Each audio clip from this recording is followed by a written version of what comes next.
राधे राधे, जय श्री कृष्णा, हर हर महादेव। आज के सत्संग में आप सभी का हार्दिक स्वागत है, अभिनंदन है। आज के सत्संग में हम चर्चा करेंगे कि हमें ईश्वर का सर्वत्र दर्शन कैसे हो, अर्थात सर्वत्र भगवत दर्शन का साधन क्या है, इस पर भगवत चर्चा करेंगे। तो गीता में भगवान कहते हैं, यथा आकाश स्थितो नित्यम वायु सर्वत्र गो महान तथा सर्वाणि भूतानि मत स्थानी इति उद्धारय। इसको विस्तार से समझते हैं। जैसे आकाश से वायु उत्पन्न होती है, आकाश भी निराकार है, वायु भी निराकार है। वायु सर्वत्र जहां जहां विचरण करती है वो आकाश में ही विचरण करती है।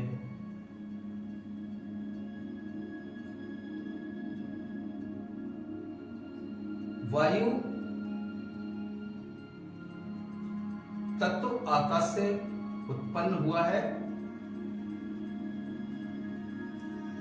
वायु तत्व से अग्नि उत्पन्न हुई है,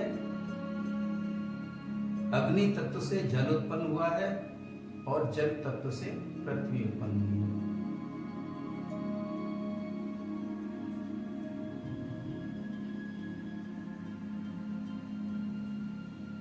तो जिस प्रकार वायु तत्व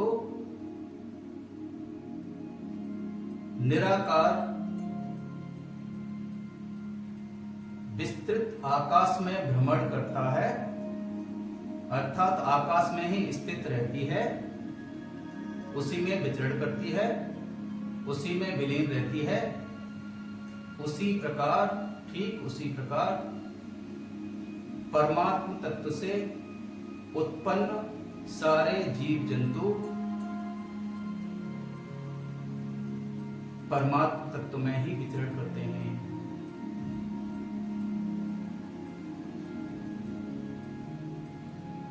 इसको समझने के लिए हम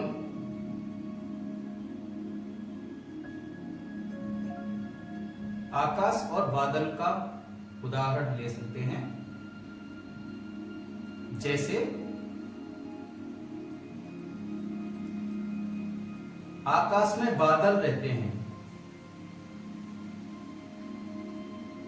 बादल का निर्माण किससे हुआ? जल तत्व और अग्नि तत्व से। जल और अग्नि तत्व कहां से आए? आकाश तत्व से। अर्थात आकाश तत्व से उत्पन्न हुए जल और अग्नि तत्व से निर्मित बादल सर्वथा आकाश में ही विचरण करता है। बादल जहां जहां रहेगा उसमें आकाश तत्व मौजूद रहेगा और वो सर्वथा आकाश तत्व में ही विचरण करेगा।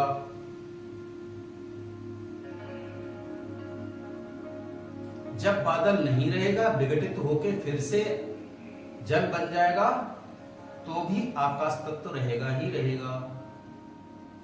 बादल रहे या ना रहे, आकाश तत्व सर्वथा रहना ही है। इसी प्रकार परमात्म तत्व से उत्पन्न सारे जीवधारी, सारे प्राणी विशाल परमात्मा में ही विचरते हैं, उसी से उत्पन्न होते हैं, उसी में विलीन होते हैं। परमात्म तत्व प्रत्येक जीव में, प्रत्येक प्राणी में विद्यमान है। प्राणी के रहते हुए भी परमात्म तत्व रहता है और प्राणी के स्थूल रूप से ना रहते हुए भी परमात्म तत्व सर्वथा ज्यों का त्यों रहता है। जैसे बादल के बनने और बादल के बिगड़ने के बाद भी आकाश सर्वथा रहता ही रहता है, इसी प्रकार जीवात्मा के स्थूल शरीर में आने और उसके विलीन होने के बाद भी परमात्म तत्व ज्यों का त्यों रहता है, उसमें कोई अंतर नहीं आता। तो इससे दो बातें सिद्ध हुई। एक तो ये कि हर जीवात्मा के अंदर, हर प्राणी मात्र के अंदर परमात्म तत्व उपस्थित है, मौजूद है, विराजमान है। और दूसरी ये बात कि हर जीवधारी, हर प्राणी सर्वथा परमात्म तत्व, विराट परमात्म तत्व के अंदर ही विचरते हैं, उत्पन्न होते हैं और उसी में लीन होते हैं। उनका उत्पन्न होना, उनका विचरना, उनका मरना, उनका विलीन होना सर्वथा परमात्म तत्व के अंदर ही रहता है। अर्थात इस विशाल सृष्टि का सृजन परमात्म तत्व से हुआ है।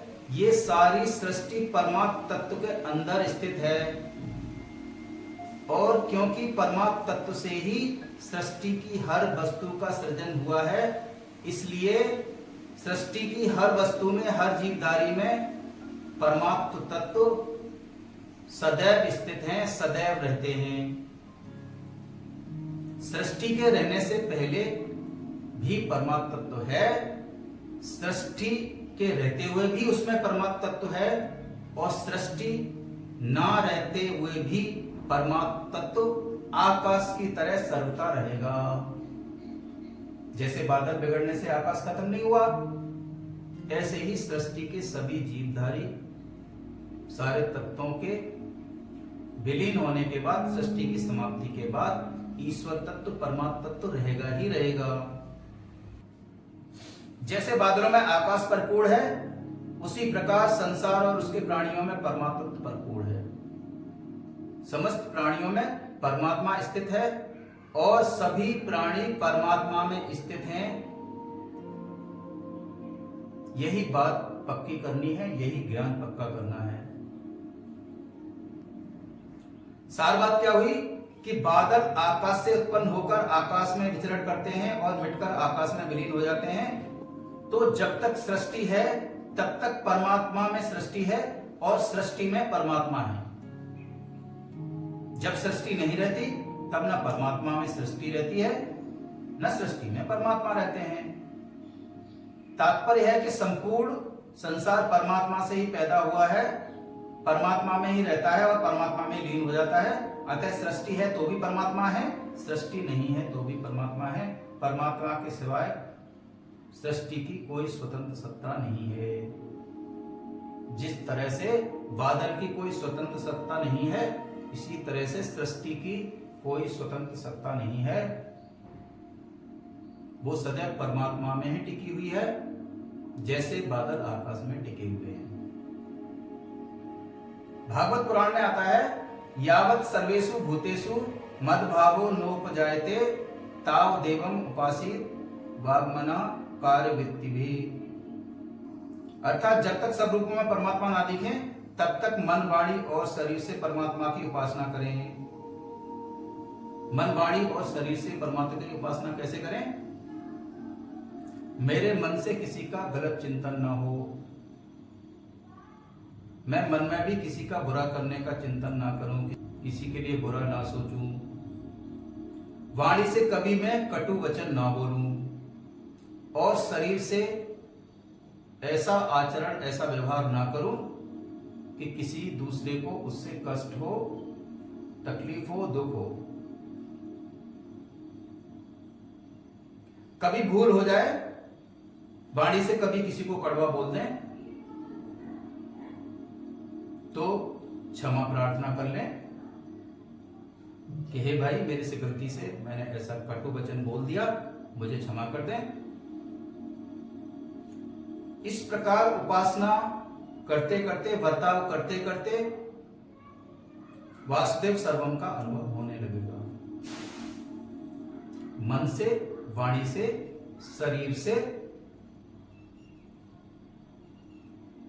परमात्मा की उपासना करने का अर्थ है किसी भी प्राणी के प्रति, मनुष्य के प्रति, जीवधारी के प्रति मन में ईर्ष्या द्वेष भाव न रखें, मन से उसका बुरा ना सोचें, वाणी से उसको बुरा ना बोलें और अपने कर्म से, क्रियाओं से उसको कोई भी दुख ना पहुंचाएं। ये ईश्वर की उपासना है। जब तक आपको सब रूपों में परमात्मा का दर्शन ना हो तब तक। तो जब तक हमें संसार की सत्ता दिखती है तब तक सब कुछ भगवान ही है, ऐसी मान्यता करनी है। संसार जब तक दिखाई दे रहा है तब तक सब कुछ भगवान है, ऐसी मान्यता रखनी है, ऐसा चिंतन रखना है।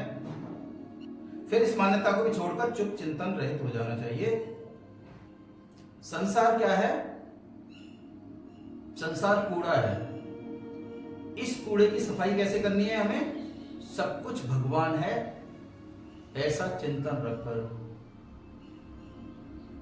सब कुछ भगवान है, ये एक झाड़ू की तरह काम करता है।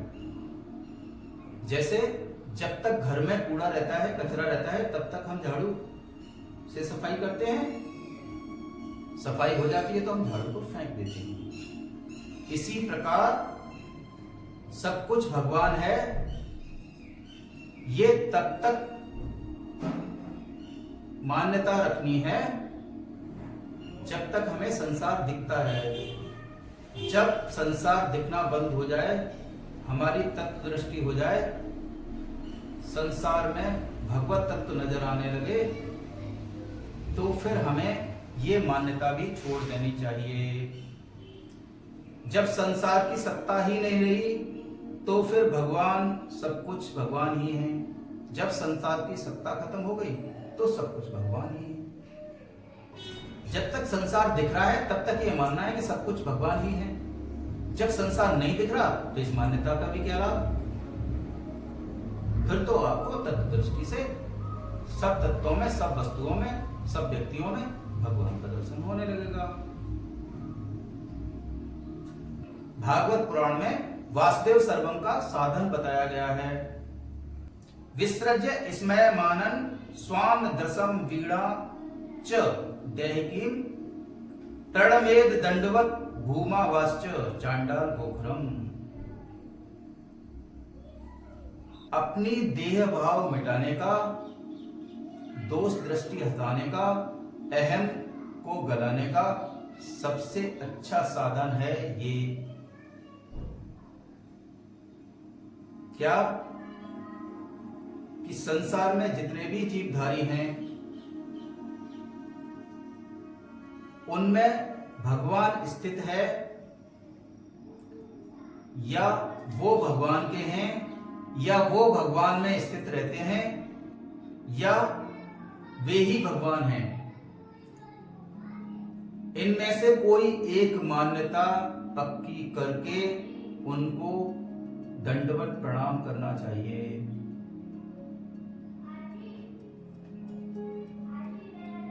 अगर आप सभी जीवधारियों को दंडवत प्रणाम नहीं कर सकते हो किसी कारणवश, अहंकार बस, अभी शुरुआत में, तो आप मन ही मन उनको प्रणाम अवश्य करें। मान्यता करें कि उनके अंदर ईश्वर स्थित है, परमात्मा तत्व स्थित है, वो परमात्मा में स्थित हैं, वो परमात्मा के हैं या वे परमात्मा ही हैं। इन चारों में से जो भी बात आपको सुगम लगती हो, अनुकूल लगती हो, उसमें मान्यता कर लें, उसको स्वीकार कर लें। वे सब भगवान के हैं, ऐसा स्वीकार करना सरल है, आसान है। तो ये मानकर संसार के सभी जीवधारी, चाहे वो किसी वर्ण के हों, किसी आश्रम के हों, किसी जाति के हों, किसी धर्म संप्रदाय के हों, उन सबको प्रणाम करना है। अगर दंडवत प्रणाम कर सकते हैं तो ये बहुत फास्ट साधन हो जाएगा। बहुत जल्द आपको वासुदेव सर्वम के दर्शन हो जाएंगे।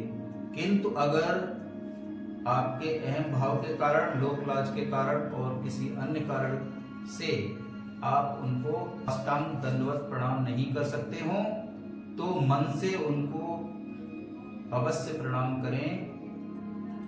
कोई भी व्यक्ति छूटे नहीं।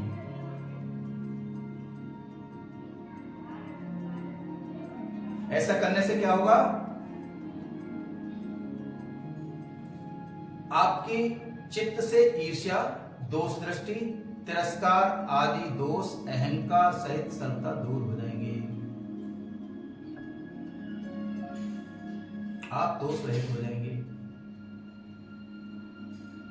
भगवान कहते हैं जब भक्त का संपूर्ण स्त्री पुरुषों में निरंतर मेरा ही भाव हो जाता है, अर्थात उनमें मुझे ही देखता है, तब शीघ्र ही उसके चित्त से ईर्ष्या, दोष दृष्टि, तिरस्कार आदि दोष अहंकार से सर्वथा दूर हो जाते हैं, सारे दोष निकल जाते हैं। इसलिए मनुष्य मात्र में भगवान का भाव रखें। कहीं भाव ना हो सके तो मन से माफी मांग ले। किसी एक व्यक्ति में अगर आपका भाव नहीं हो पा रहा है तो मन से माफी मांग ले, हे भगवान मैं इसमें आपके दर्शन नहीं कर पा रहा हूं, इसको मैं अभी स्वीकार नहीं कर पा रहा हूं, मेरा मार्गदर्शन करें, मुझ पर कृपा करें, मैं जल्द इसको स्वीकार कर पाऊं, इसको प्रणाम कर पाऊं, इसमें भगवत दर्शन कर पाऊं, ऐसी कृपा करें। ये प्रार्थना करते रहें। शरीर मन वाणी से संसार की सेवा करनी है और संसार भगवान का विराट रूप है, अतः भगवान के ही शरीर मन वाणी से भगवान की सेवा करनी है। ऐसा हो आपका शरीर, आपका मन, आपका वाणी सब कुछ क्या है? भगवान का दिया हुआ है, भगवान के दिए हुए सारे वस्तुएं हैं। इनसे भगवान का विराट रूप संसार, संसार की वनस्पतियां, संसार की सारी नदियां, संसार की सारी वस्तुएं, सारे जीवधारी, सारे व्यक्ति, स्त्री पुरुष भगवान का स्वरूप हैं। भगवान का ही विराट स्वरूप है संसार। तो भगवान के दी हुई मन से, बुद्धि से, वाणी से, शरीर से मैं भगवान की सेवा कर रहा हूं, ऐसा भाव पक्का कर लें, फिर वासुदेव सर्वम सिद्ध हो जाएगा। संसार भी भगवान का विराट रूप है। मैं, मेरा मन, मेरी बुद्धि, मेरी वाणी, मेरा शरीर सब कुछ भगवान का ही स्थूल रूप है। तो मैं भगवान के स्वरूप से, भगवान के ही विराट स्वरूप का सेवा कर रहा हूं। इससे क्या होता है? संसार में हर व्यक्ति, हर वस्तु, हर स्त्री पुरुष, हर प्राणी भगवान का ही विराट रूप नजर आएगा, अर्थात उन सब में सर्वत्र वासुदेव सर्वम नजर आने लगेंगे। ऐसा करना बहुत सरल है, क्योंकि इसमें कोई नया निर्माण नहीं करना है आपको। वासुदेव सर्वम पहले से ही हैं। सृष्टि के निर्माण के समय से अब तक वासुदेव सर्वम ही हैं। संसार में जितना कुछ दिखता है ये परमात्म तत्व से ही बना है। परमात्म तत्व से आकाश तत्व बना, आकाश तत्व से वायु तत्व बना, वायु तत्व से अग्नि तत्व बना, अग्नि से जल तत्व और जल तत्व से पृथ्वी बन गई, और इन पंच तत्वों से संसार और संसार के सारे जीवधारी बन गए। तो सब में तत्व दृष्टि से भगवत तत्व पहले से भी मौजूद है। स्थूल दृष्टि से आपको संसार नजर आता है। स्थूल दृष्टि से आपको आकाश में बादल नजर आता है। बादल बनता रहता है, बादल मिटता रहता है।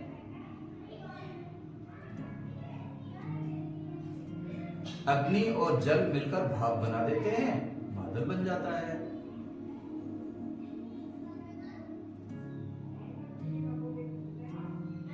फिर से भाप ठंडी हो जाती है, पानी फिर से विकसित हो जाता है, पानी का पानी बन जाता है, ऊष्मा निकल जाती है, अग्नि निकल जाती है, बादल लुप्त हो जाता है। ऐसे ही पंच तत्वों से संसार का सृजन, सृष्टि का सृजन हुआ है, जिनका मूल तत्व परमात्म तत्व ही है। संसार की वस्तुएं, सृष्टि की वस्तुएं, सृष्टि के मनुष्य, जीवधारी, सब कुछ प्रति क्षण बदलते रहते हैं, बनते रहते हैं, मिटते रहते हैं। स्थूल रूप से आपको संसार उत्पन्न होता और मिटता हुआ दिख रहा है। तत्व रूप से सर्वत्र ईश्वर ही है, परमात्म तत्व ही है। तो संतों ने कहा है, हाथ काम मुख राम है, हृदय सांची प्रीत, दरिया दृष्टि साध की याही उत्तम रीत। हाथ से काम करते रहे, मुख से राम राम करते रहे, राम राम जपते रहे। इसके साथ ही भगवान से बार बार कहें, हे प्रभु मैं आपको नहीं बोलूं, किसी व्यक्ति को बुरा न माने।